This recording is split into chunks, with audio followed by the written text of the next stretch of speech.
vyhlašovat první individuální ceny. Začnu střelcema.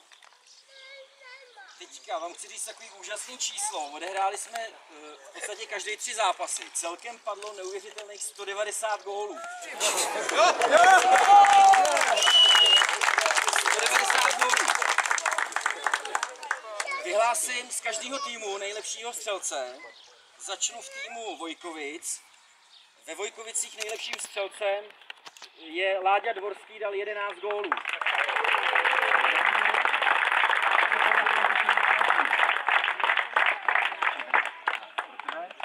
Tak já poprosím ty individuální ceny, jestli pak můžete tak, kde si třeba stoupnout, že uděláme společnou fotku. Další střelec, který dal shodný počet 11 gólů, byl Kuba Veselý.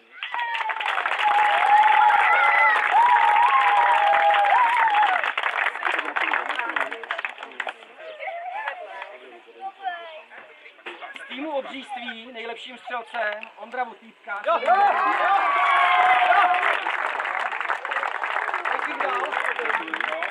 7. A z týmu Vyšice Čečelice Ondra Šolín 5 gólů.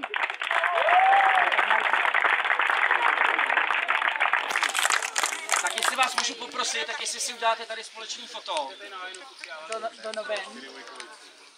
A další kategorii, kterou vyhlásím, budou znova individuální ceny. A budou to nejlepší hráči jednotlivých týmů, tak jak jsme s trenérama určili.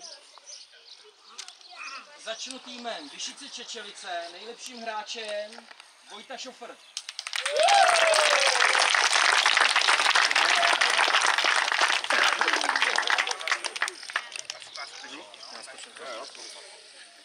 Z týmu Vojkovic Kuba Šíma.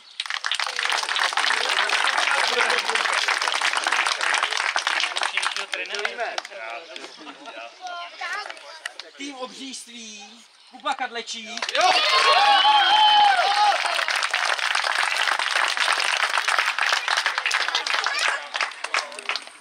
A z domácího týmu Adam Lorenz.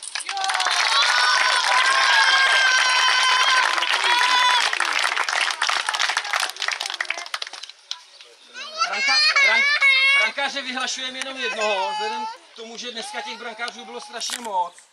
Tak celý utkání odchytal a brankářem pro trofej se stává Jaroslav Brož z domácího týmu.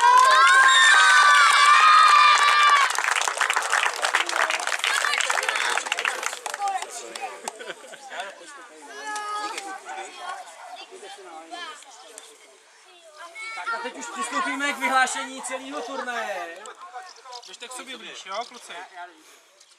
Tentokrát to bylo jednoznačný, rozhodovali body, nemuseli jsme dopočítávat nějak složitě skóre. Takže na 4. místě se umístil s počtem 0 bodů tým Vyšice Čečelice.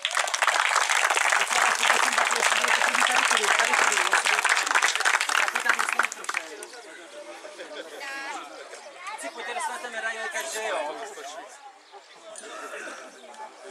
Pojďte jeden po druhý. Druhý převezme.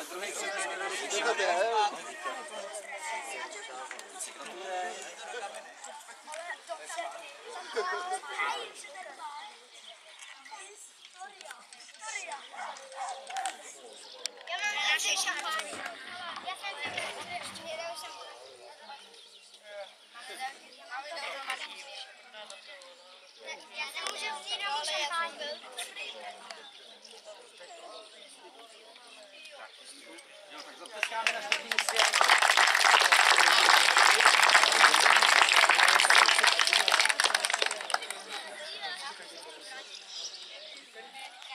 Napravo hnedka za dveřmi. Na 3. místě se umístil domácí tým Tajekli se ziskem 3 bodů.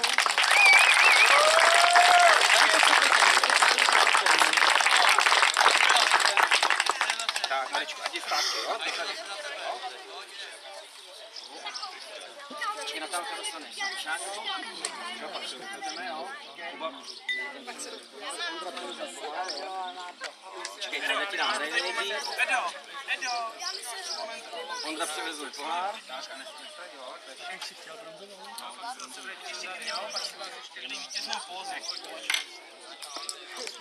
Jo,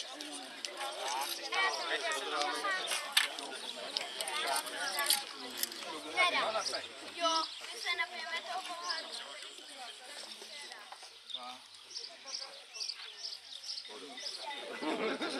Já mám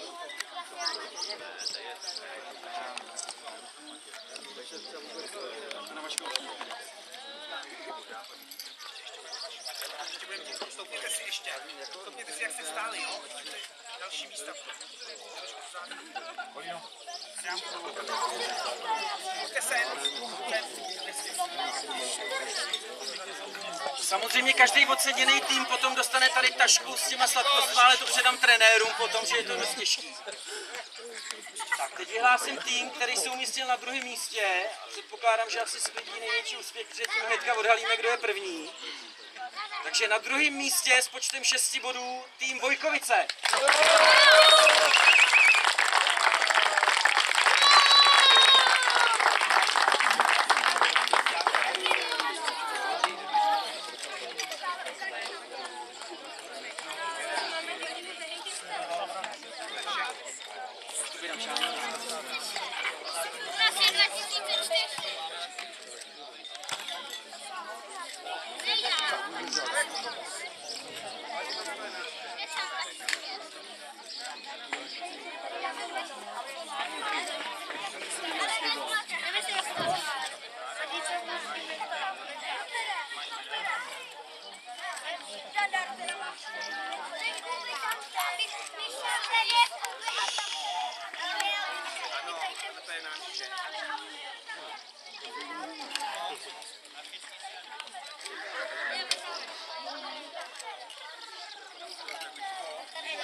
Tak a nakonec vyhlásíme vítěze dnešního turnaje a tím se stává stejně jako minulý týden, byť teda ve složení mladších dětí, tým Obříství.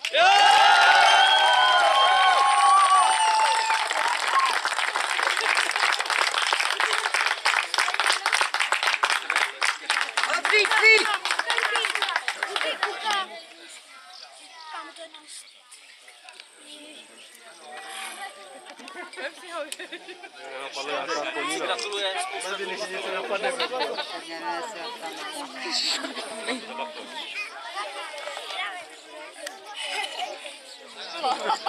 Ten už jim sebral šampáň. Ten trenér jim se dopřeje. To není alkoholický.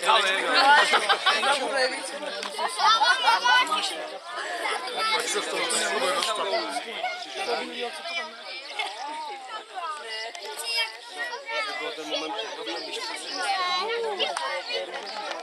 Tak já tady ještě předám trenéru.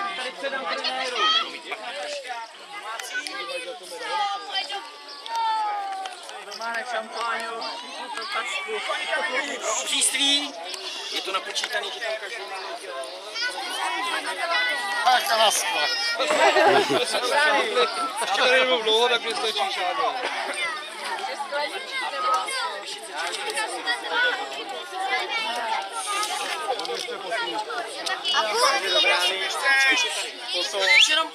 Už jenom chviličku. Chtěl jsem pogratulovat oceněným. Doufám, že se vám medaile líbí. Myslím si, že to je tak, jak jste si zasloužili. Hráli jste všichni pěkně. Každopádně chci znova poděkovat týmům, kteří se zúčastnili našeho turnaje, že jste přijali pozvání. Některý z vás se budeme těšit příští týden, že přijedete zase se starší přípravkou a snad příští rok se tady setkáme zase ve stejném složení znova. Děkujeme.